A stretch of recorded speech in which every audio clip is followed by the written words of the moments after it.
can now mute their mics. So, good afternoon, everybody. Welcome to this edition of the book club. Um, Today, uh, I'm going to put forth this book called Educated by Tara Westover. And I will say that I really enjoyed the book, but I was also bowled over by the book. I was shocked by it. I was horrified by what I read. And it was, kind of an eye opener to realize that some people live such lives also. Okay.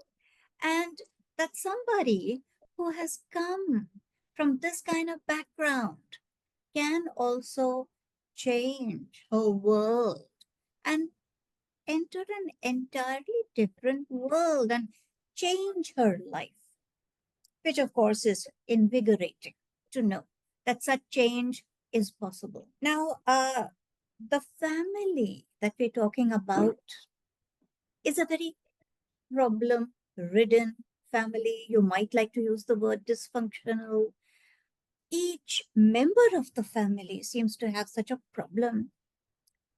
Um, but at the outset, I'd like to say that although it is a Mormon family that we're talking about, I think the way the book goes, I have no intention to blame the Mormonism for the problems. Okay? It is the individual mindset of the patriarch of that family which really has caused the problem. Were he something other than Mormon, it would be the same. Okay? So it's not that, hey, Mormon families can be like this. No, I don't want to say that at all. That some people can have such extreme beliefs that they restrict and curtail the intellectual life of the members of the family to such a pitiful extent. All right, so that life is hardly a life.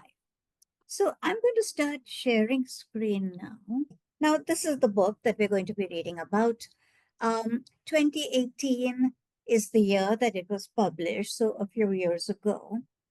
The author, Tara Westover, born in 1986, this family in rural Idaho. The father is the patriarch, absolute head, and he believes that women belong at home, women should be submissive, they should be modest, they should. Now, you will realize immediately this is not particular or peculiar to Mormonism.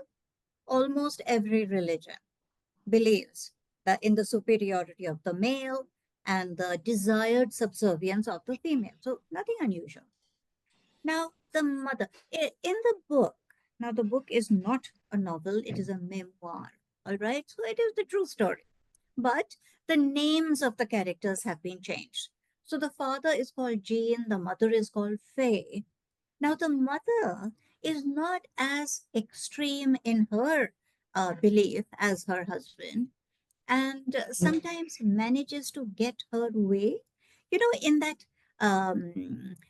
female wiles kind of way, or in that sort of innocent, oh, I didn't know kind of way, but not in that equal way where you talk to your husband and you both agree that something should be done. Not in that way. uh Sometimes she does get her way, sometimes she agrees with the children, sometimes she helps them. But ultimately, at the end, you will see that she is completely under her husband's thumb and agrees to all kinds of ridiculous things that he says and advocates. Now, he wants her to do something. I mean, he needs his income to be supplemented. So he encourages her to be a midwife. Now, when she becomes a midwife, initially she doesn't want to. Initially, she begins by assisting another midwife. She does not enjoy it. She comes home exhausted, disgusted, and so on. But her husband kind of is persistent. and his pushing her to do it. And finally, she gets used to it. She starts midwifing on her own, and then she gets an assistant. And then finally, many years later, because she has an accident and she has memory loss and all that, then she becomes a supervisor, and she gets an assistant who actually does what is to be done. The other thing she does is she starts making herbal medicines. Now, this man, Gene, does not believe, by the way, in hospitals. It sounds so ridiculous to say this. He does not believe in hospitals. He does not believe in doctors. He thinks that the medicines that doctors give are all poison. The hospitals, they're just out to get you. They don't care about you. So they never themselves go to hospitals. And you will see that in the course of these years of the memoir, from when Tara is 10 till she's about, 24 or so, they never go to the hospital, even when they should. And they suffer hugely because they don't. She starts making her herbal medicines. And initially, it is by, uh, recipes and books. Then she starts inventing her own. She starts making her own concoctions. And there are buyers, other people like this family that also don't believe in hospitals and don't believe in doctors. They buy them in the house. There's no TV, there's no radio, there are no outsiders. It is a closed, inclusive space on an open mountain. Now, rural Idaho, and they live on this mountain. That's where they work. Now, they just have to go downhill, to come to the main road and the town. And in fact, Jean's parents live at the bottom of the hill. So the children are constantly in and out of their home. Now, the reason why I say that I don't want to blame Mormonism is because almost every character that you see in this memoir is a Mormon, and they're not like this family. So clearly, the fault and the blame lies at Jean's door and not at the door of Mormonism. Later we will even meet a bishop, a Mormon bishop, who has to tell Tara to lighten up. There's no need to be so extreme in her behavior and beliefs. A bishop might do. Okay. Later, they do get a TV. They get a telephone because when the mother becomes a sort of a sought after midwife, one day her husband says, God forbid that someone needs you sometime and you're not available, because what they do is they phone the grandparents. The grandparents walk up the mountain, give the message. Then the mother goes, to the child. So she gets a telephone installed. He's angry initially, but then he accepts it. There are seven children. Seven. Tony, the eldest. Now, when the narration begins, and Tara is a first person narrator, when the narration begins, Tony has already left home. So has Sean. They both do exactly what they have been taught at the by their father. The father is a scrap dealer in the sense that he gets things like cars, and he gets the scrap out of them, compacts the metal, and sells it. Okay? So, like from 7 a.m. when the work starts to 12 noon, they might do 30 to 40 cars. Okay? Now, it's heavy work, and their machinery is all cheap and outdated. So, it is dangerous, frankly. I mean, it is horrifying uh, how dangerous it is, and to what extent this man places himself and his children at high risk, and how many times they actually do get injured. And remember, when they get injured, they don't go to doctors, they don't go to the hospital, they only have their mom with homeopathic and herbal medicines, which are not good enough. So when they get injured, they never really fully recover from that injury. Okay, Tony is the eldest. He has a license and he drives a rig. So does Sean. Sean later comes back home when his father requests him to come because he needs help. Initially, he's a father figure and Tara likes having him around. He looks after her, but then abuse starts. Tyler. Tyler. Tara says Tyler is the odd man out. He doesn't seem like he belongs to the family. He likes quiet. He likes music. He likes reading. This is not what the family is all about. Jean hates it when the kids pick up a book and start reading. He promptly finds things for them to do to get them up and out of the house. Luke is a little retarded. He's a slow learner, very good with animals, but he is there throughout. He doesn't leave home. He is his father's helper. Richard, the youngest boy, is a scholar, and somehow his father supports this. So he wants Richard to go to school. Okay, now, like I said, uh, he doesn't believe in doctors, he doesn't believe in hospitals, he also doesn't believe in schools, by the way. So the older children have done about a year of school and then been pulled out. Why? Because schools are they are tools of the government, and the Correct. government and the establishment are the enemy. Okay, they are only there to get these poor innocent people. So the kids don't go to school. Now it starts with a very idealistic concept of homeschooling, and Jean and Faye are in this on the same page together, planning to homeschool their children better than any school could ever school them. But with 7 children and so much work and her midwifery and all that, it doesn't happen. And the pretense that schooling also is given up finally. There's no school. Every now and then she says, let's do school, which means that each child is to go to a separate room and read. Well, some of them do and some of them don't.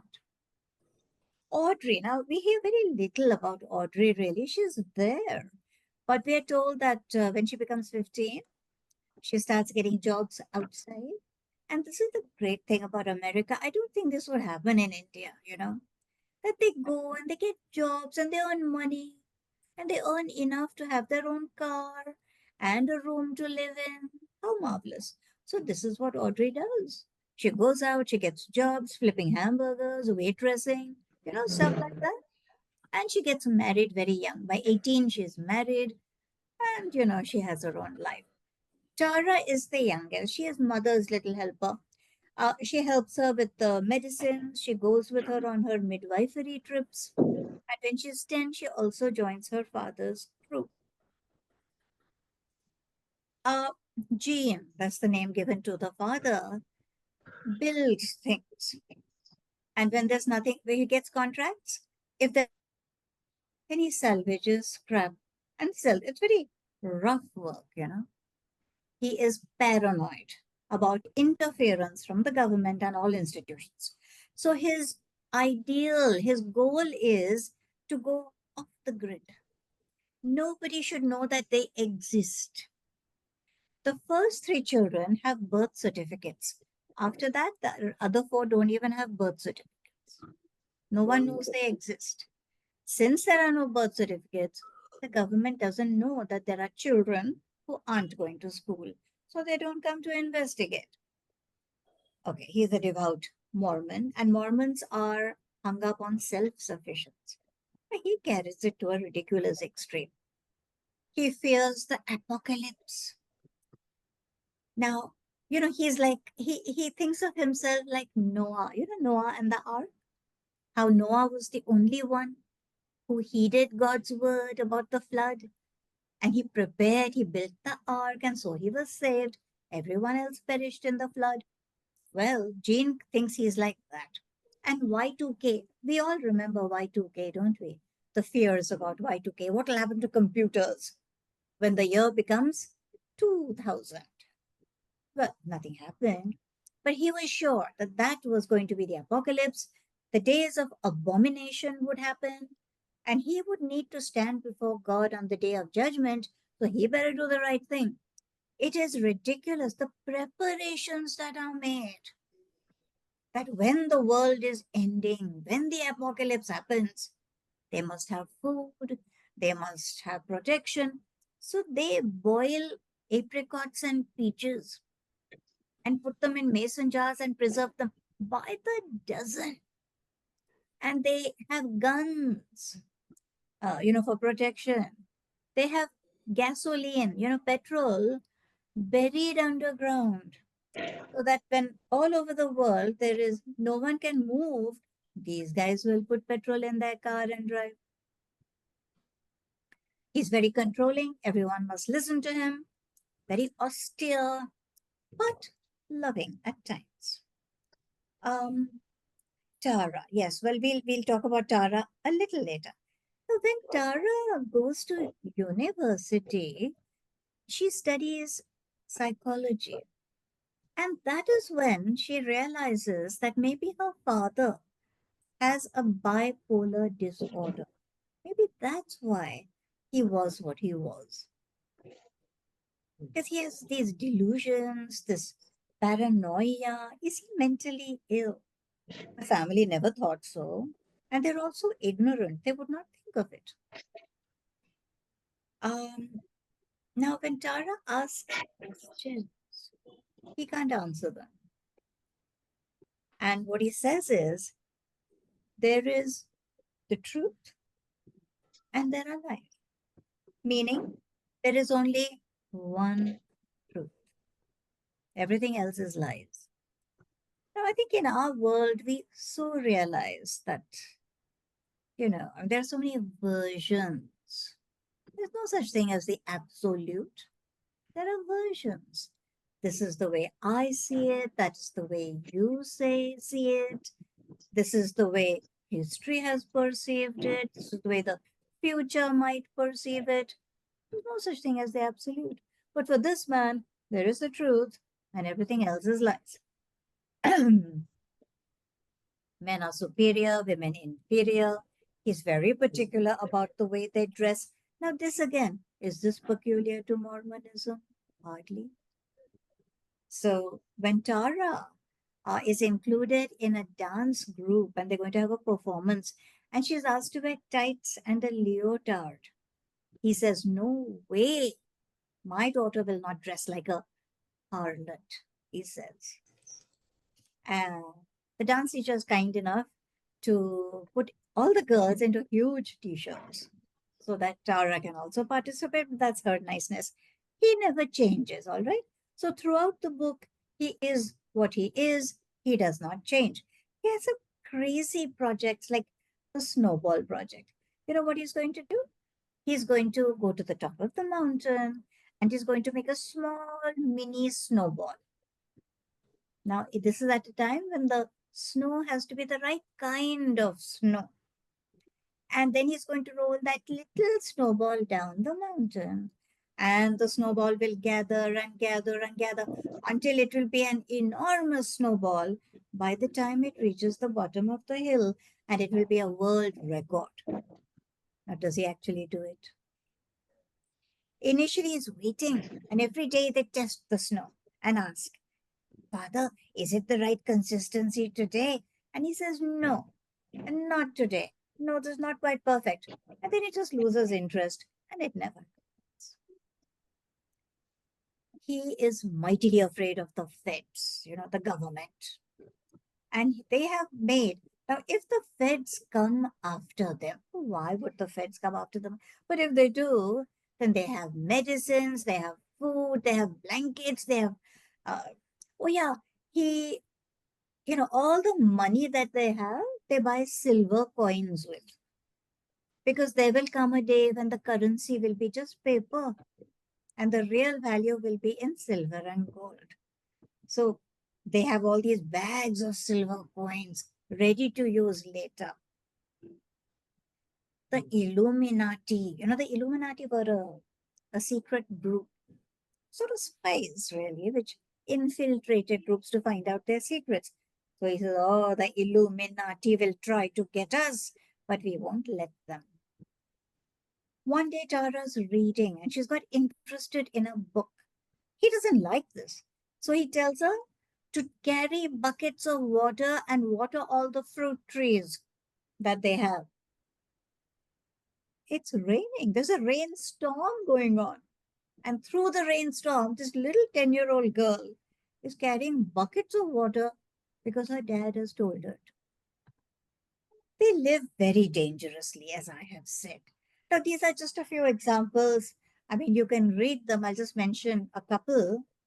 They have gone to visit the grandparents in Arizona.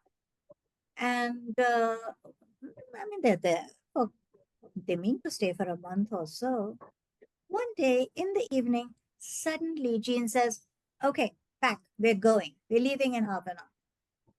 And the grandmother says, "Hey, it's just become evening. Wait till morning. It's a 12-hour drive." He says, "No, we're going now." And the whole family obeys him. They don't ask. They never ask. He said, they do it. And so they pack, and in half an hour they're ready, and off they go. And who's driving? 17-year-old Tyler is at the wheel.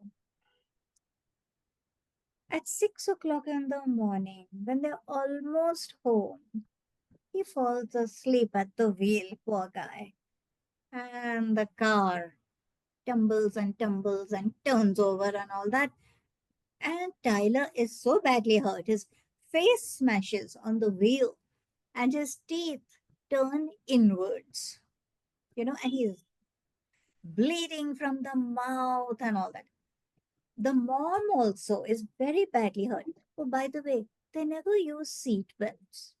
There are seat belts, but they won't use them. They don't believe in seat belts. They live a very, I would use the word primitive practically. They live very primitively. So the mom, now, afterwards, they call her Raccoon Eyes. And Tara says that they thought it funny that their mother looked like a raccoon. But now she realizes raccoon eyes is a medical term. It implies brain damage. Apparently, when there's brain damage, you get these raccoon eyes, which stay for a long time. And she gets migraines and headaches constantly. For a couple of weeks, she can't bear the light, she can't bear sound. Even then, she's not taken to hospital. Now, Jean is very upset seeing his wife hurt and all that. And he keeps saying, "Faye, are you okay? Are you okay? Give me a sign." And then he says, "Should I call an ambulance?" I mean, he's that upset that he's even willing to call an ambulance, which, he doesn't believe in hospitals or not, but he doesn't call an ambulance. And if he had, maybe she would have normalized, she would have got the proper treatment, but she doesn't. Okay. Then one day, Luke, when he is 17, this is later, when they are draining the cars that have come for scrapping, they have to first drain the gasoline out of them and then compact them. So Luke is draining the petrol and some spills on him. Then he has to use a lighter to do something. And when he uses the lighter, his jeans catch fire. And he is burning. Now, this is actually a very interesting incident because not only because it is so serious that when they find him, um, his jeans and much of his flesh has burned away.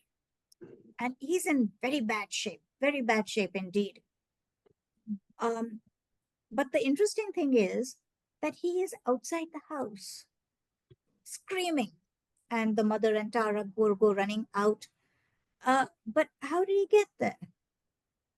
And where's the father? What did he do? And Tara Westover has footnotes sometimes where she questions her own memory. And I find this a very interesting aspect of the book.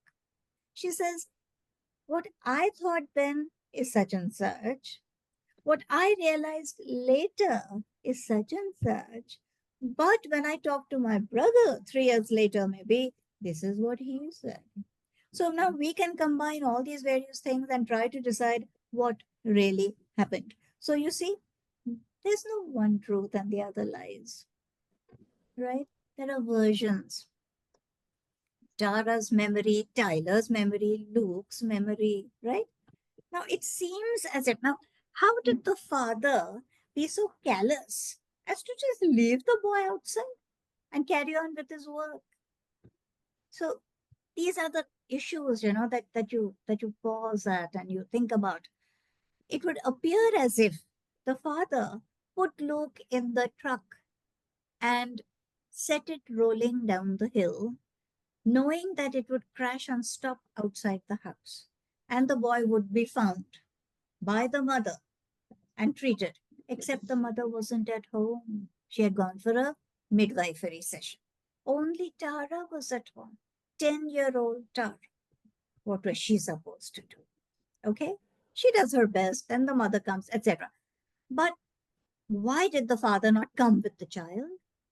Because he had to stop the fire on the mountain so that the dry bush and then even the house should not burn down. Okay? Now these are layers. These are layers. It depends which story you choose to believe. Okay. So you won't believe it, but the same thing happens again some years later. Again, they're driving back from the grandparents, and again they leave in the evening. Again, they drive overnight. This time it's Richard driving first, and then Jean. And again, they have a massive accident, and again they are. I mean, the man just doesn't learn from his mistakes, does he? Okay. There are so many accidents. The children's friends sometimes come and help, and they have accidents. Somebody's finger is cut off in a machine. Somebody, I mean, awful things happen. And there is a machine, like huge scissors, which the boys call the death machine. Tara, at 16, is made to operate that. And I think Sean comes and he stops his father from it. Then Jean has an accident, something explodes, and he's so badly burned that, I mean, no reader would expect him to survive. And they don't take him to hospital. In fact, they ask and he says no. And so he's kept at home. I mean, I was sure he was going to die, but the man survives. It's amazing. Now, the children are treated with these herbal medicines, okay?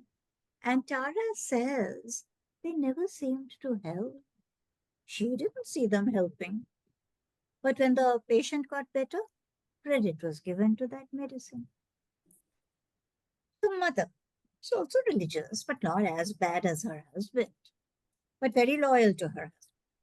Initially, sometimes she does things contrary to what he wants. She helps the children, but as time goes on, she becomes more and more submissive to him. Um, okay, I've told you some of this already. Yeah, so the most important thing here is that car accident where Tyler was driving, where she has a brain injury, which is never treated.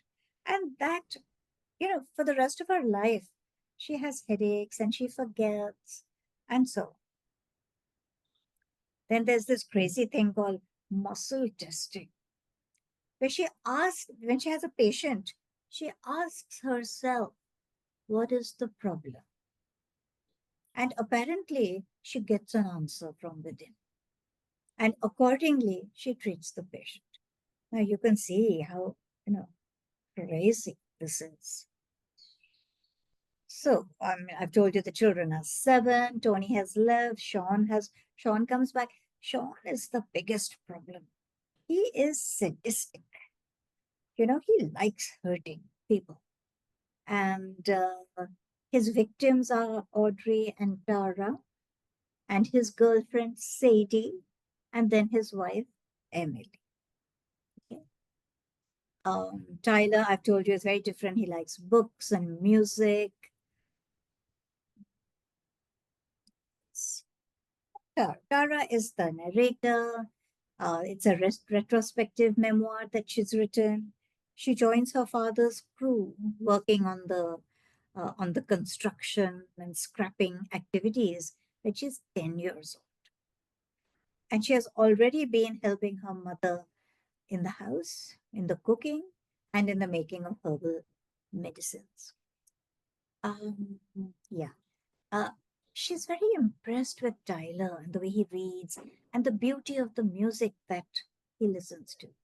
Now, Tara, by the way, has herself. Okay, so a little bit about Tara. Where is her? Uh, when she's 11, she starts looking for work so that she can earn money. She goes into town. She walks into town. There's only one shop and a post office. She goes to the post office and she puts up an ad saying that she's available for babysitting. And then and there, the post lady says, are you available after school? And she says, no, I'm available all day because she doesn't go to school. So promptly, she gets a babysitting job. Once she's babysitting, she sees that the mother in that house, plays the piano beautifully. So she asks her to give her piano lessons instead of money. So she learns the piano. Then that lady says, if you're interested in dance, my sister teaches dance. So she goes for a dance class. And that's where she has to wear the leotard and tights. And her father objects. But that lady is so kind. She makes everybody wear long gray t shirts so that Tara can also participate. Then she realizes that this girl can sing. So she sends her to a music teacher and she sings so beautifully. She sings in church. She is blessed with a beautiful voice. And in this one instance, her father is so proud of her. He says she has an angel's voice. This is the one time in her life that Tara has her father's wholehearted support. Now, the fourth point, the skill I was learning was a crucial one. The patience to read things I could not yet understand. She read Tyler's books. She didn't understand them. Some of them were textbooks, trigonometry, geometry. She didn't understand them. Algebra, she didn't know what all those symbols were. But she says this was the beginning because when she went to university, she had picked up the patience to study something she didn't understand. Okay. Um, One day, Sean is being particularly aggressive with Tara. He has her on the floor, his hands around her throat, he's sitting on her stomach, and the parents are just looking away, allowing this to happen.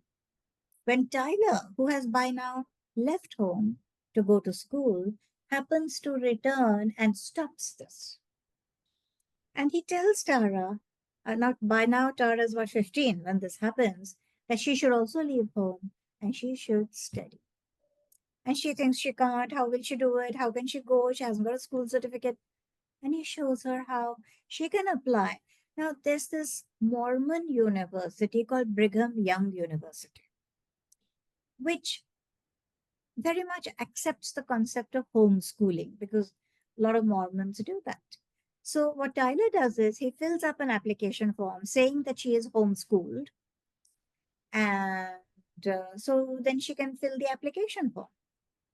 So, she does that. But by the time she goes for an interview, she has to pick up enough knowledge to appear to be schooled, right? She's not schooled. So, she reads, she studies. You'll all realize that just reading textbooks in a vacuum can't be done. How can you do it? So she fails the test the first time, but she just passes the second time. Now, this is what the father says. The Lord has called me to testify. He is displeased. So he doesn't like it that Tara is doing all this. She doesn't have a birth certificate. Her mother doesn't remember her exact birth date. So it's a big problem, but the mother does want to help. She persists. And while getting Tara's certificate, she also gets certificates for the other children. So now The first three already had a birth certificate, the other four also get them. Yeah, so Tara, at the age of 11, starts babysitting. Then she gets another job packing nuts for someone who buys and sells them. And piano and dance, I told you about. She begins singing in musicals. She's the heroine, Annie. She's Annie, and she gets quite a reputation as a singer. Going through this, Joseph Smith is the guy who began the Mormon movement. Now, what was it about? They believed that the Christian church had moved away from the fundamentals and essentials and become corrupted. So it's a revivalist, reformist Christian church. Latter day Saints, because these guys, these Mormons, were going to be very pure and all that, like Christ had originally wanted people to do, to be. It's I don't put too much weight on this Mormonism information because, as I said, I don't think we have to indict Mormonism for what happens to Tara and her siblings. It is more the extreme views of this father. So I'm just leaving it on the screen for a little while for you to read. Brigham Young, who led the church much longer than Joseph Smith, believed that black people were inferior. He believed in slavery. He believed women were inferior and ought to obey men. This is what the Mormons believed. And as I said, it is so common. Most religions have this attitude. Now, Brigham Young University, okay, um, sort of saw themselves as the high moral ground. They wanted to give education with religiosity and purity. See, it should be spiritually strengthening, intellectually enlarging, and and character building, leading to lifelong learning and service. These are the aims of Brigham Young University, where all these kids went. Tyler went there, Richard went there, Tara went. It was their only hope because other universities would demand a school leaving certificate, which none of them had. You see, look at what I've put in white.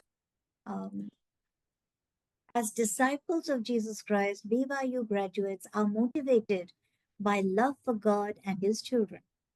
BYU graduates are directed by living prophets and prepared to serve, lift, and lead. This preparation demands a unique university model. At BYU, belief enhances inquiry, study amplifies faith, and revelation leads to deeper understanding. Okay. And so on. Okay. So they fancy themselves as better than other universities because they incorporate faith and purity of living. Now, Tara gets admission to Brigham Young University. Okay. Now she goes there and ostensibly she has passed school, but she knows nothing. Her general knowledge about the world is zero. She has not heard of the world wars. Okay? She has not heard of the Holocaust. She is blank. So at lectures, she doesn't know what is happening. She's very nervous, very unsure of herself, and she knows that unless she gets perfect grades, her scholarship will stop. And her father will not help. But surprisingly, she does lose her scholarship, but he does help. And she does a second exam or something. She gets 50% scholarship, and her father helps her with the rest. Amazing. So he's very unpredictable in that way. Hey, in the no, that's at university classroom. What about hanging out with people? She has never hung out with people. Is the city terribly noisy? The mountain is silent. She's shocked. Now, they're all Mormons at this Mormon university. But the girls wear short skirts and sleeveless blouses and drink and party. She is shocked, absolutely shocked. Finally, a roommate of hers gets her to talk to the bishop. Now, imagine the bishop of the Mormon church. He tells her that there's no need to be so serious. She should just be normal. Okay, she has a bad throat. She breaks her toe. She gets ulcers because of all the nervousness about studies. And the bishop, you know, um, is so kind. And she finally realizes that the establishment is out to get her or out to get anyone. There's a guy called Nick, but I don't think we have time to go into that. Okay. She gets a chance to attend a program at Cambridge University in England. She is stumped by the beauty, the magnificence, the architecture of the place. But she feels very out of place again. Now, the girls who have come from America, and many of them Mormons, have bought clothes specially because they're going to Europe, and Europe is much more fashionable than America, apparently. But she has only got her awful clothes. But her professors quickly notice that she's a very intelligent girl. And yeah, so she's encouraged to come back for a full course. And she applies for the Gates Scholarship, which is in Cambridge, like what the Rhodes Scholarship is at Oxford. And she gets that scholarship. So I presented myself, she says, to the university like resin to a sculptor, right? So she is being recast. She's changing. She's becoming a different person. Then she gets a chance to go to Harvard. Now, the family dynamics. Finally, Tara tells her parents how Sean has been abusing, I mean, beating her up and threatening her and scaring her. And Audrey says that she also suffered the same thing. But when it comes to actually making a statement of it, Audrey draws back. She doesn't have the courage. Now, this is a very serious time in Tara's life. She starts getting nightmares. And the nightmares are that her father is building a maze and she is trapped in it. And he is not letting her come. Now, you can see this is exactly what is happening in her life. Her father's restrictions are stunting her growth. And she actually starts sleepwalking. And several times she finds herself on the street in her night clothes, yelling and screaming. Now she asks herself the question, who writes history? And the paper that she writes, her PhD, is the subject is the family, morality, and social science in Anglo American cooperative thought. Okay. I think this question, who writes history, is very crucial to the book because basically we're asking, is history true? What is the truth? Doesn't it depend on who writes the history? Usually we say the winner. If it's a battle, the winner writes the history and he will write it his way, right? Who writes it? What is the truth? This is what she was concerned about. And this is what I find the most important thing in her book. I love those footnotes where she, you know, um, asks herself if this is really true. And she's willing to accept that her memory might be at fault. I have already told you about Sean. Sean is a damaged person. Possibly he has inherited some of his father's problems. And also, he has a couple of big time accidents. Again, brain injuries and that motorcycle spill. Again, one really didn't think he would survive it, but he does. But surely it damages him further. And it's a horrible thing when Tara has told her parents about Sean's behavior with her, and the father asks Sean to come and face Tara. And you know what he does? He comes. On the way, he kills his favorite dog. It's a very expensive pedigree dog that he has just bought. And he comes into the house smiling. And he gives that bloody knife in Tara's hand without any explanation. I mean, it's ghastly beyond description. Tyler stammers. He is so nervous because he's so scared of his father. But he finally has the courage. He goes out, he gets an education. You know, all these three children who do go out and get an education, Tara, Richard, and Tyler, all go to the PhD level.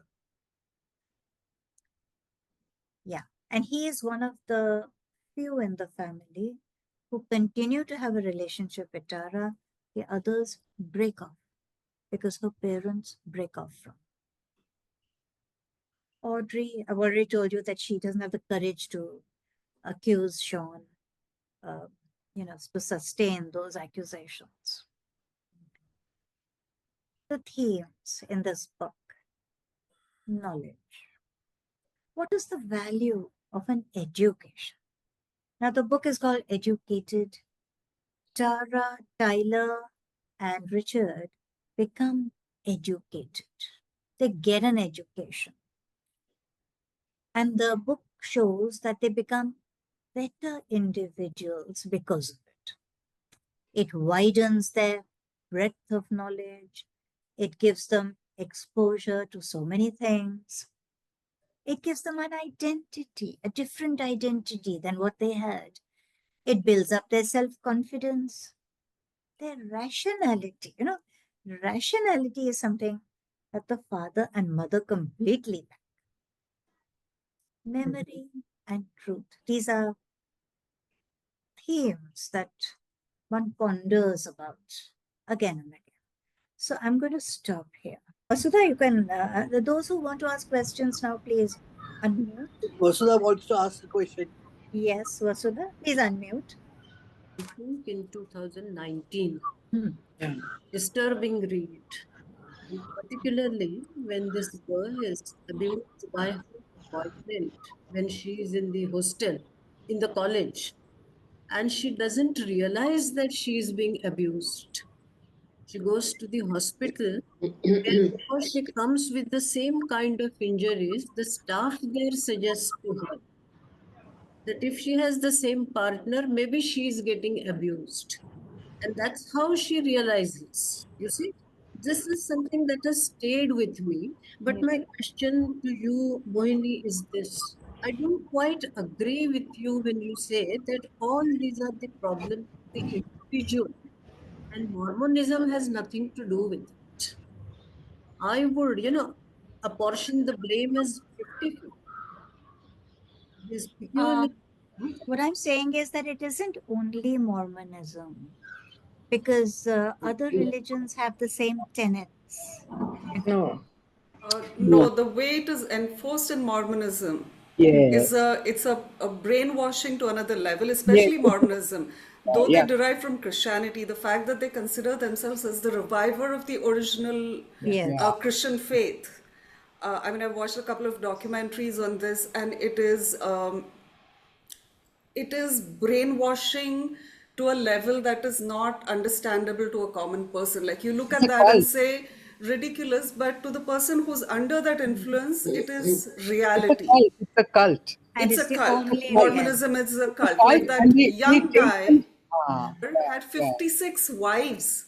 Yeah. There's a Yeah. documentary on Netflix Yeah. on that. Yeah. 56, and all of them were like teenagers. Yes. Yeah. Yeah. Teenage girls are And married to there And that's this a old the man. theory history. And that's was a that he history. And there have believed been, that God wanted to populate the earth. That is Uh, one That's of what their he basic believed in. no, tenets. no, Yeah, no. So it's propagation. all, yeah. So the point But is, it was rescinded in 1904. no, agreed. But you see, that's because they couldn't survive. I mean, Joseph Smith was killed by neighbors because of all this. The point is, Yes. they had to retreat into a closed community in order to survive as a sect. Yeah. Yes. Okay, and it would have. You see, psychology is very, very complex. We none of us really understand it.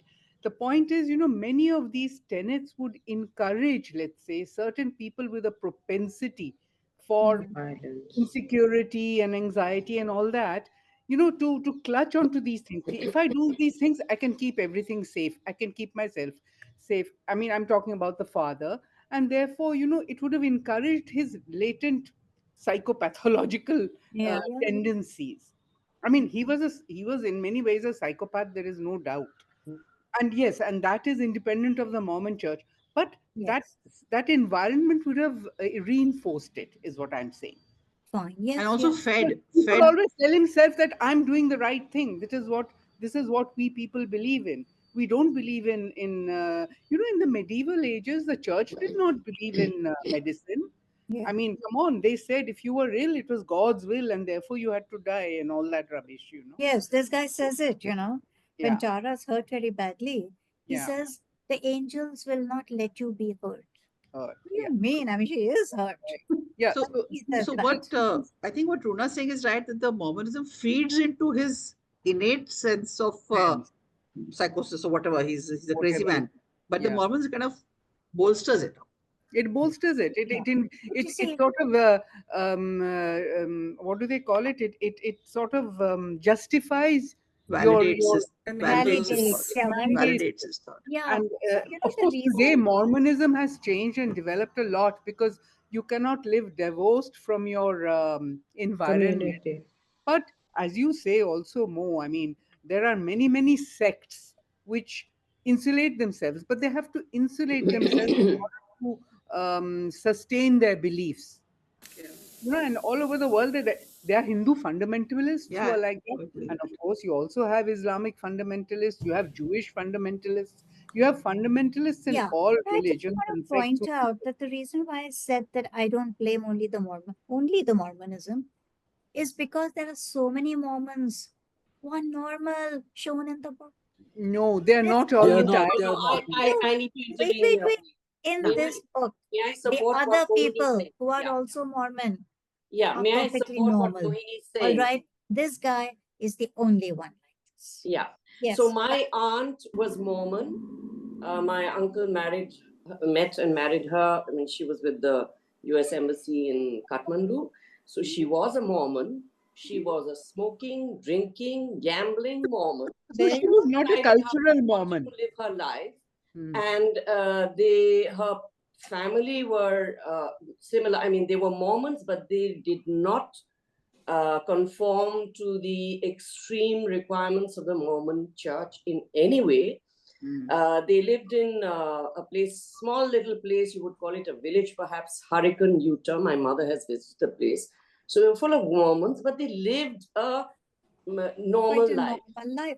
Now, So as I I would said, go with Mohini's view that yes, the church was very repressive in many ways and very extremely primitive in some of their beliefs, but it's the patriarch, in this case, the father, Hmm. who I think enforced those it's outdated beliefs on extreme. his family. Exactly. And the Exactly. other thing, Mohini, this recent election in the US, which Hmm. seems to have thrown up a kind of schism between the urban, educated, And the rural, yeah. not elite, but those people, and the But The Midwest, rural. or a rural populace who have a completely different view. I mean, it just shows that America exists at so many different levels. And it's Levels. astounding, your memoir. it It's is. astounding that a family could live like this outside the social system, outside the what is the equivalent of the municipal system, where somebody would not come and check how they are Off living the and what grid. they are doing. And, they They didn't have, used And so all that's they had to do was walk down the hill and they're on the main road of the right, town, you right. know. And No, what hit me was that the bishop found Tara's lifestyle extreme. yeah. Yeah, He told her, the bishop, for God's sake. right, Yeah. right. So No, the why thing is, why do you find that amazing? I mean, the bishop, I assume, was a proper gentle A soul, Mormon, a like all Mormon Mormons are bishop. supposed to be. no, So but what you I'm saying see, is it's not just the Mormon principles, but it is her father's principle, the way uh, he many practiced of the Mormonism. yeah, so many uh, now if you're just talking of religions and sects, a lot of people have drawn away from it.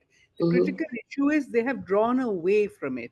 Even mm-hmm, Kaveri, your aunt, she had mm-hmm. drawn away from the Yes, cultural life, right? absolutely, And that's absolutely. why she was And normal. her family, And her family, chose to, yeah. to so distance themselves from the extreme, the So many tenets of the Christians Mormon also, many religion. Yeah, Christians, in fact, you also hear that many Christians in America are all falling away from the church. They don't yeah. believe in the church. I wouldn't say they don't believe in Christianity, but they don't believe in the church tenets The anymore. Which formal the ritualism. formal Yeah. ritualism. Look at us. I mean, I'm not a practicing Hindu at all, Mhm. right? It's I not that I think, don't believe in some stuff, but yeah, I mean, Don't I'm say no, not. I that think, loudly. I no, I will think the again Shadi, difference, come say, on. no, I I think will the Shadi, don't say again difference that say is, loud. that the the difference is the definitive religion. thing in this book is that the bishop finds her too extreme. Yeah, so he's a natural soul. He's come to adapt. It's like the Pope has come to Yeah, adapt and say, okay, you can permit this and permit that. They're exactly. facing reality. I mean, I don't excuse them. Sorry. Sorry, Uh, I would like to say that the Mormons, as a religion, when they formed it, they were trying to make a kinder society, a society which was not chasing money, which was living simply and closer to nature. And then it became very, very Correct. extreme. Correct. And then very they obviously, when anything becomes extreme, it has to go back because Yeah. extremism is not tolerated anywhere. no, We are also in the also, same also, position. what happened is they started believing in a person, in this Mm. Smith and in Brigham Young. I Yeah. mean, it wasn't just a god or a divinity or whatever. Personalization of Yeah, it religion. was a personalization, and therefore, it degenerated into a cult, And sort of. I think in all religions, no, there are probably two or three things. One is, of course, the religious aspect of it. Like they Mm, said, Latter-day Saints, who do they believe in terms of the religiosity of thing. The other is your lifestyle and your beliefs, which are outside of religion. So mm. in case of Kaveri's aunt, she probably believes in the religiosity of the things, but the lifestyle, like as Runa is saying, Brahmins are not supposed to eat meat.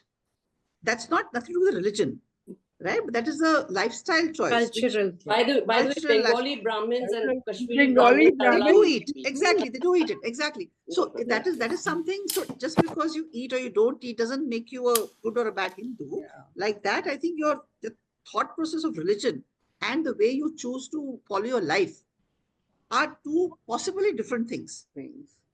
That Yeah. is what So, I think. What can would I ask one question Yeah. about Tara? I Yeah. mean, when I read this book, I read it at least 5, 6 years ago.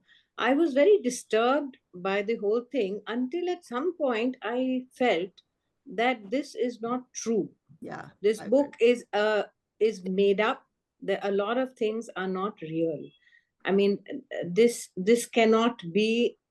uh, I mean, not the harshness. I understand that things can be very harsh at different levels, but the very fact that she could go on to do her Yeah. PhD in a totally different environment and adjust and write a book and be so normal, I didn't buy that. I just This That couldn't this was buy was my my question point also. exactly just Yeah. now. Quite I think the amazing. extraordinary thing about this book would be it. Hmm. Tara's herself. because if somebody had gone through this kind of childhood, she'd be damaged Beyond beyond repair. yeah. And And I mean, also, she I need think, a lot of help, because going through that kind of trauma, after all, a human being, Yeah, and she Yeah. does go and for And apart, be able to focus and think and yeah. study for and me, do PhD on your own. I mean, see, for I didn't me, buy I it. I think didn't buy it. what The what very really wait concept a of the minute. book. What do you mean on your own? Now she's under guidance, at no no the no Not other. no under but no no guidance, but she had Mohini, to enter. In order I to had to. enter, That was she my question also. I also yeah. read the book a few years back, and we had a book club discussion on this, and many of us thought the same thing. And I'm a math student. Somebody who can do calculus and algebra and trigonometry without going to school, I find that very difficult to believe. Impossible. I find that No. extremely difficult to believe that everyone can do that. So to me, I find the Yes, I abuse can't part is focus now, probably please. true. Yeah, That I get that is that. probably true, because I can I understand have little people seen. like that. But True. the fact, I think she probably glossed over a few years, and or maybe she glossed over the fact that she got help from someone or Yeah. something like that. I don't Alka, think. Alka, she does go for counseling for quite a No, I'm long talking Yeah. about period. education. No, I'm no, not talking wait, about wait, wait. a She psychological goes part. for counseling and being with normal people, you know, helps. But No, I no. No, will actually, in say that PTSD, it in Normal doesn't. people you can in And a see apart, period somebody of who's 10 damaged. years to do so much is quite incredible. I no, agree. but Mohini, I'm talking right from the beginning when she cracks the entrance exam. Hmm. Forget the PhD. I Yeah. forget that. I'm saying at the My entrance goodness. exam, Okay. she has to learn Complete geometry and trigonometry and textbooks. algebra. Oh, How does she do that? It's not, no, Mohini, let's be realistic. It is I mean, I find that a practically bit. impossible to do it. I'm a person who studied 3 years of Sanskrit alone, sitting in the COVID time. But I'm a person who studies. I'm a person who has studied all her life, so okay. I can do There it. is But there is can one other people like thing. this do it? There is one other thing. She says that the exams were multiple choice. And sometimes it was just guesswork. No, but come on, maths Sometimes and it was trigonometry and That algebra and No, but calculus, I cannot you do. have to appear does for an she have 27, to have, interview. You're stuck. yeah, but 27 does she was have to have passed and she cleared gets maths to get 28. in? Yeah, Does, she Yes, learned yes, trigonometry she had and to do algebra all on her that. own. That's what they say. I Yeah, mean, there well, I Tyler feel helps her. I Tyler, feel that her brother probably helped much more yeah. than he what she does, gave he him does, credit he for. does. There could be some other teacher, some other person who she's completely ignored. Because I cannot believe that someone can do it on her own. I think to kind of ramp up the book and the fact, Yeah, yeah, yeah. that thing, she Not probably gave only herself that, more credit. A I little feel. more credit. Yeah, a yeah. lot Agreed. of Not What to a take Agreed. away from the fact that she's It's had a very difficult life and that traumatic she life. did come to In a very fact, good in place. fact, her difficult life would have. I mean, Yeah. that's what things me. would It have would have broken totally, any. yeah, Smashed. broken her. And then your reactions to outside world, even normal people, would not be dictated by you as a rational being. It would be dictated by your Trauma. condition, Experiences. But trauma. Yeah, it is to some extent. When she goes to college, she does have a lot of God. issues because she's not able to So that deal with. means, So psychologically, she does take time to come Yes, to yeah, she the she end. has does. to. Yes, she But does. But still, academically, she she must have seems to been be very resilient. picking up things very fast. I Which have a I have a feeling Yashodhara has a lot to say and is not saying it. No, no, not at all. This was okay, well, it was an oh, interesting book and a discussion for me as somebody who unschools my children. So, the only point of, the only strong thought I had is I would separate knowledge, education from schooling. Yes, yes. In my Mhm. experience and in my personal life, I see them as very separate and not interconnected at all. My children have only gone to a Steiner school for a few years and now they're at home. Oh, Um, but um, but also there's a level of privilege in it, in the sense that they have the exposure and the ability to be exposed, the opportunity to be exposed to things that they're interested in. So there are multiple levels. So education is always something that I'm interested in, and different points of view are very interesting to me. The other thing that struck me as the book was being discussed is um, I'm not amazed at any of the things that have been discussed in terms of whether it was her trauma or anything.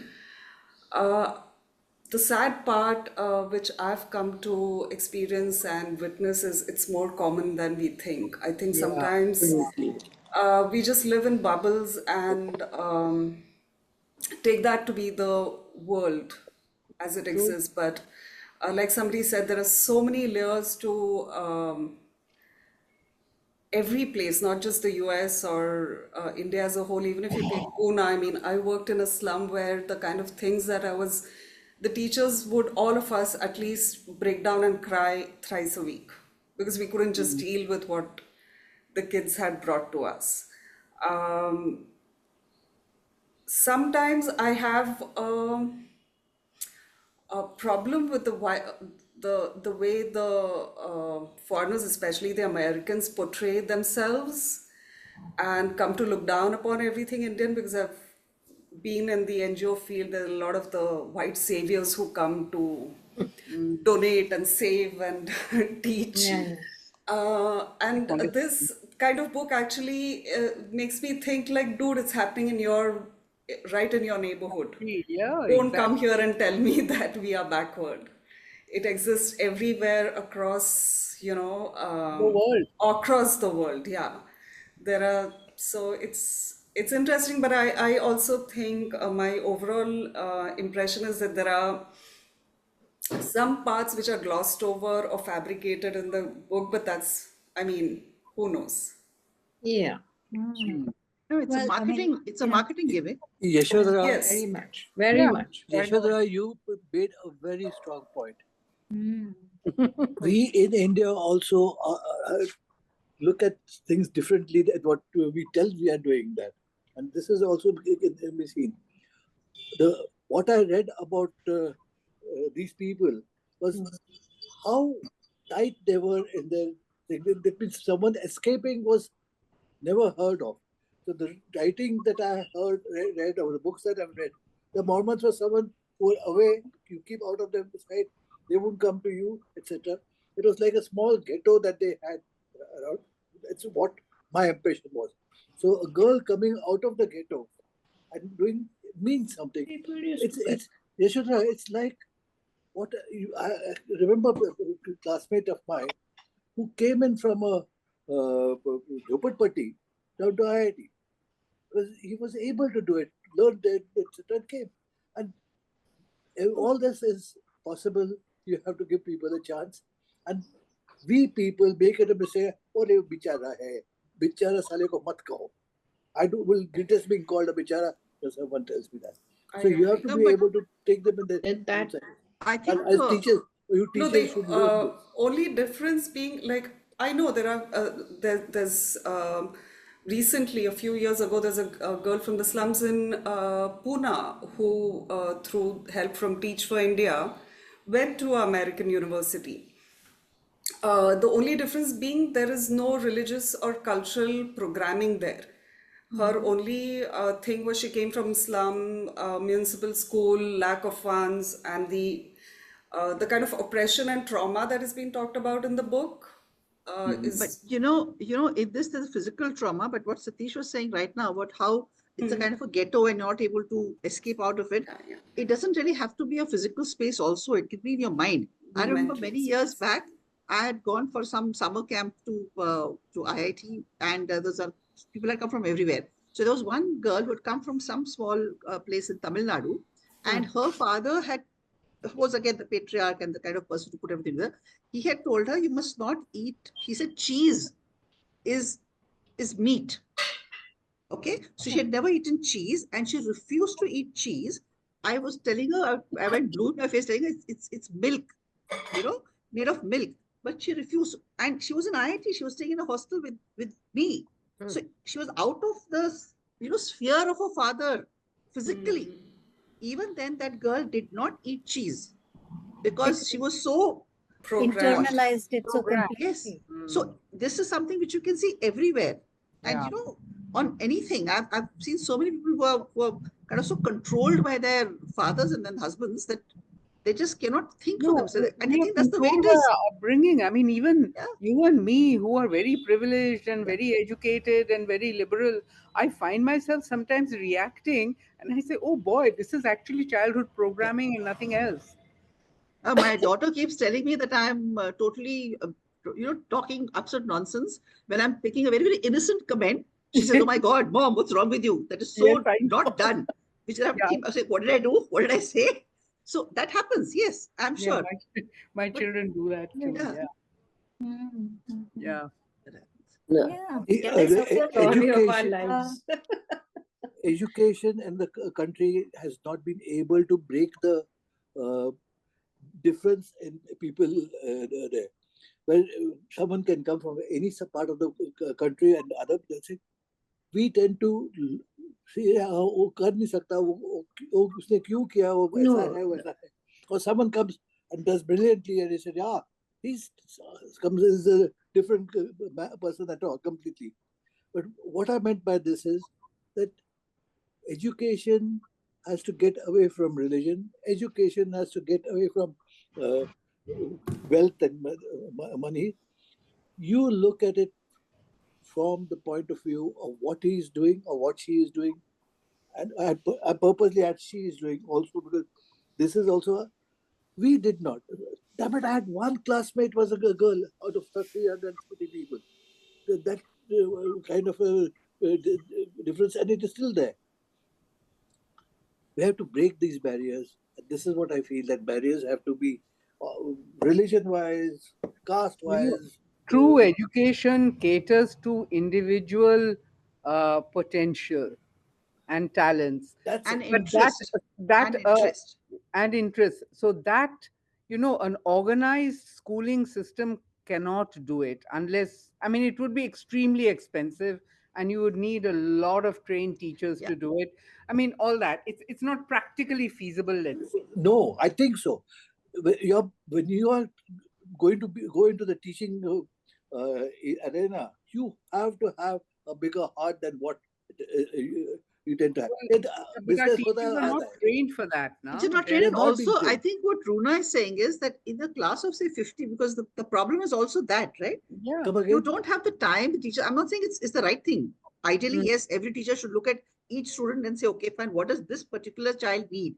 And what can I do? I mean, I work in an NGO where we do exactly that. But that is when you have 10, 15, 20 people, children in a class where each child, now you have in our schools where we do our work, there are multi-grade classes where they have children from first and second and third and fourth sitting in one single Yes, room. yes. So that child, what teacher, what she says, ठीक है, तुम ये करो. Then she goes, okay, तुम ये करो, तुम वो करो, तुम वो करो. And by the time she gives it, then the first one is okay, तुमने क्या किया? There is nothing which she can do.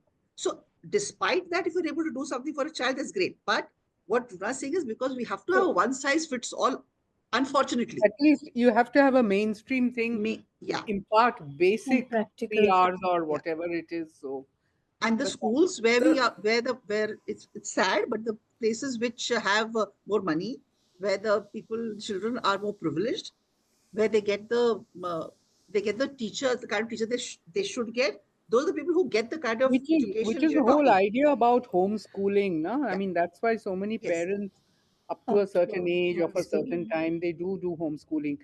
Um, the there thing is is, also an issue, I mean, I know of a whole system. You have these, what do they call it? Crystal something schools, no, in Bangalore. They are schools where their students are from, I mean, normal students, but I would say about 10-15% are drawn from slums. But I know, because I know someone who works there, they take the best, the brightest from Yeah, the yeah. slums, Okay. and then they put them entirely in this situation, which is a very privileged situation. But the point is, these children have to go back to the slums and live in that situation. absolutely. Can you imagine how Yeah. it must be affecting them psychologically? I mean, forget about the fact that in a slum you do not have the same opportunity to study. In I mean, like, look at the way we enable our children to study. They have their room, they have desks, they have everything, they have peace and quiet, all that stuff. You don't have that in a slum, right? You don't have that in a one room where you're sharing with your entire family and where everything is being done there. How does a child sit and study? And probably the father is drunk and is beating them up and saying, "Why are you studying?" You know, I mean, so these schools which do this take the child out from that environment and then at the end of the day put them back in that environment. I don't know what it does for their psychology. I No, mean, I would like to know. yeah, it's horrible. There is one such school in Pune also, and it's very difficult. It's very difficult because for both For both the of them. groups of Yeah, children, yeah, yeah. because these children who are coming from the privileged background Mm, uh, are constantly yeah, second guessing themselves for having the privilege they have. Like, yeah. oh, I have a birthday party, but my friend doesn't even have a sweater to wear to school. This is something a friend's daughter has told me firsthand. This was her, mental anguish at one point. Mm, So it's not working.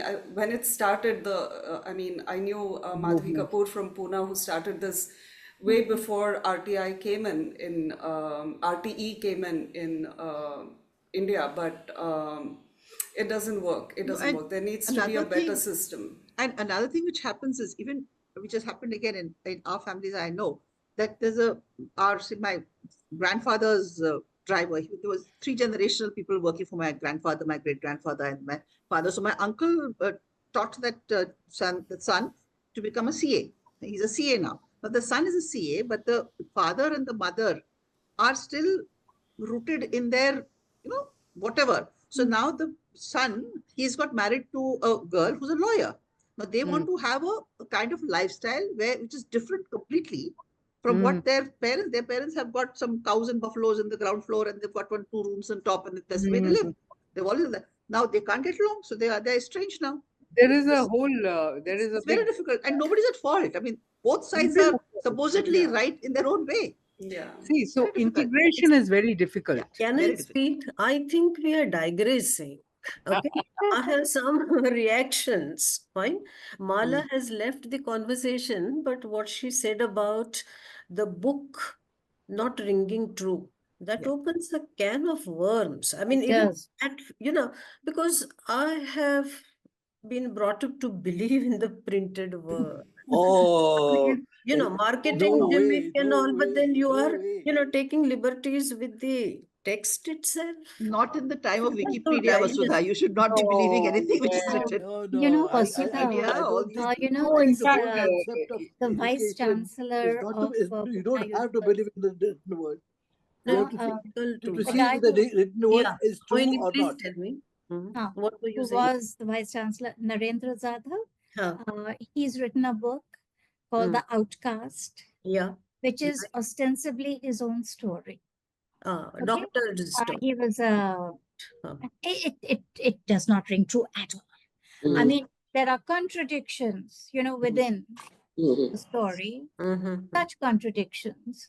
So, So, that happens. and I've Uh, got another example of that. There's this big book called The Autobiography of a Yogi, which is one of the biggest successful. I'm sorry Yeah, that yeah, yeah, Runa's yeah. laughing because she knows that's a pet peeve of mine. That book has talks utter nonsense and factually incorrect things which cannot happen medically. In oh, that book, it says that this person met Gandhiji, who had to have an appendectomy, and hmm, he said it was done without anesthesia because Gandhiji was great. He said, I've controlled myself and I'm this, whatever person, and I yeah. can manage pain without anesthesia, which is total No, crap no. and it's not true at Come all. on. I'm going to tell everyone. I don't come from this. I've been sent from somewhere up there. I'm not the only one, but there are other people saying that. Right now, they're saying it openly in media. They say this now. That I'm. Okay, No, but okay. I think, Um, Mohini, your point about the fact that education can, completely change your life, yeah, That's can give true. you enormous opportunity, can enable you to overcome, the circumstances under which you, spent a large part. I think that is true. How much That's of right. the book is true, we don't know, but you require somebody like that would require a facilitator. I think there are enough examples from our own country of, enlightened men who help But their child without, brides yeah, to Kaveri, but one educate. thing I would like to qualify a little bit education is important, yes, but not only an academic degree. Correct. You have to I think think in I terms love of the what, how point do you define? Yashodhara made. Yeah. Absolutely. She What made a you define. beautiful point Yes. about the difference between knowledge Knowledge and and education. Yeah, Exactly. Because you absolutely. have, I have Absolutely. friends who are postgraduates in whatever Absolutely. discipline, Agree and with whose you. thinking is 100%. completely so narrow-minded that I Yeah. think they're talking in Yeah, yeah. terms of the They may as 18th well century. be 100% agree with you uneducated. there. The Absolutely. Alka, critical thing is analytical thinking. Yeah. The ability to read something and take all the data and then use your Yeah. brain to Yes. assess, what is true, what may be true, is probably not true. That whole process of ratiocination is very, very important. It's Al- very, I mean, Alka, without that you Alka, can't have. what But you were saying, education does enable it. I mean, Yeah. without And it without does, that you it can't does, develop it it. does, it does. yeah. But again, what No. Alka said, that you know, education, that was in IIT, IIMs, etc. That I in IIT, I've been saying that you think we have done wonderfully well. I say bullshit. You have not done anything for the country because education has become turned into हम कितना पैसा बनाएंगे उसमें है. That is it. Not to be able to give from you from what you have, giving it to some people who do not have. This is what Satish Khot. So don't take me as No, but not only No, that, I'm Satish. doing I'm that. saying Yeah, but don't for that, now. I think the main thing is we have to understand the origins of the education system. There's a lovely video by Sir Ken Robinson, which tells you how the education system, whether it's the American or the British, but this talks typically about the British system, came to being during the industrial era. And it was geared to make workers for the industry. So the point of the education system, the point of the schools was never to eliminate mines, Correct. or anything like that. It was to Yeah. create people who could work on these machines. And we haven't really veered from that too much. Even today, why are kids going to school? Because I want to become a lawyer, something to do to earn money, to earn a living. It is not to learn how to live or how to be happy. Or to It think. is to earn a living And or to also, think. what Satish was saying, that it's not necessary that you have to think about others or giving back. First, think about your own self. Think of Absolutely. uplifting yourself. Then you uplift others. Mm. So, I mean, at least start thinking for yourself. Start making decisions for Very, yourself. very true. And the thinking goes, उसने पैसा दिया 15 लाख का 16 लाख का तो पैसा, अरे he's a big man. Damn it, it is not. Or he has stood first in the class. He's over top of the. What he has given back to society is more important than anything else. And giving it back is not by giving a check. That is the least of it. Giving back is. I think what person he is important. Is Giving important. back is one thing. What kind of person he is, Yes. because Yeah. on a day-to-day basis, the kind of person he is affects many, many more lives. Yes. Yes. That, Ginny, would you like to weigh in? The people are talking 19 to the dozen. And I thought, unless I ask you to enter the conversation, you might not be able to. Well, I just want to say I thought your presentation was fascinating and the discussion is wonderful. I see now that the book really is two books. One is the whole story of this dysfunctional family, which in itself is just fascinating and why. The other is this question of how this woman became who she was Yes. from being in that family. Absolutely. And so we're talking about really some very different things that were under one cover, and you've made it very interesting. Thank you. I think more. Let's wind up now. Yes, we should wind Otherwise, up. we can go on. Education is something Yeah. we can talk about for I hours and think hours. All And the time, Mohini, I mean, this book is something Okay. that we could discuss forever. forever. one minute, guys. Doctor, what's his name? Who writes books on Shivaji and all that? Uday Kulkarni. Uday Kulkarni writes good books, etc. I tried to bring him here. He's a friend of mine. He had But come on the book club before. He talked about his Yeah. book. It was fascinating, that discussion. What he talked about was saying artist that we talked about. Yes, James Wales Yes, and Wales. his No, he painting. talked about his book also. I was there for that. He Yeah. talked Not about his much, book. not much. See, because It's we feel that we are the people who have grown up in the Western kind of education, who will, don't know much of our history, etc., etc. That is right. Okay, so but I was wondering whether we can, if some people read his book, we can have a discussion with him elsewhere, etc., anywhere, in and conversation with. in conversation. But we have to read these books and then No, take it up. I've read his books. I've read his books because at that time also I said I'd given a presentation of the Peshwa, so I'd read his books.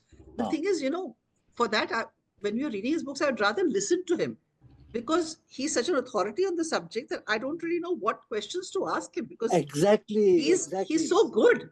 I mean, he did come, Satish, and he did. I forget the name of the book. He talked about the entire book about the history of the Maratha or something, and it was fascinating. I think it was almost 1.5 2 hour discussion that we had. I mean, he gave a presentation. It wasn't really this thing. It was.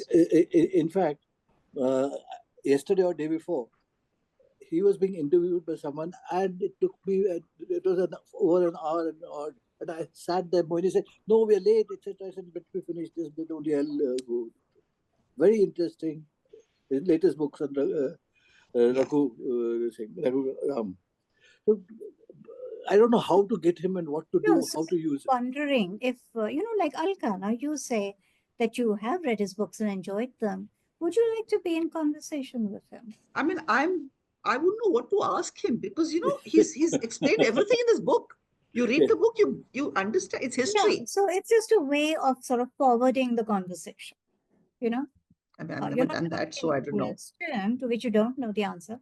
You're asking a question to lead him in a certain direction because obviously he can't tell us everything in the book. So, you lead him towards point A or point B and so on. I mean, Okay, I think let's wind up more with Yeah. Yeah, I only think 6 we of can us do left it. around. Alka's there. I'm so glad someone has read his book. No, I So, have read his books. So they are really very good. I love history, so I mean, they mm, are very good books. And they're in English because usually he writes in Marathi, so that would have been very heavy going for me. So I'm very glad that I found the English. Oh yeah, yeah, we, and we only read things in English he in and this I, club. he and I have worked for the city as such separately, Okay. so we know each other well. Okay. Okay. Well, everyone, thank you so much. Thank Thank you. you. for Thanks a lot. coming. Thank you. Bye. Thank you so much Thank you so for, Great much. discussion. Thanks, Mohini. Thanks, Thank Mohini. for being Bye. enthusiastically, articulate with your points of view.